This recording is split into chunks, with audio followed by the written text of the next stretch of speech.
নিয়ন্ত্রণ হারিয়ে দুর্ঘটনার কবলে একটি বাইক, ঘটনাস্থলেই মৃত্যু বাইক চালকের।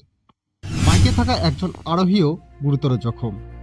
বৃহস্পতিবার রাত 8:30 নাগাদ ঘটনাটি ঘটে হলদিবাড়ি ব্লকের উত্তর বড় হলদিবাড়ি গ্রাম পঞ্চায়েতের অধীন গজেন্দ্রপুর চৌরঙ্গি মোড় সংলগ্ন এলাকায়। জানা গিয়েছে, ওই এলাকায় একটি বিদ্যুতের খুঁটিতে সজোরে ধাক্কা মারে বাইকটি।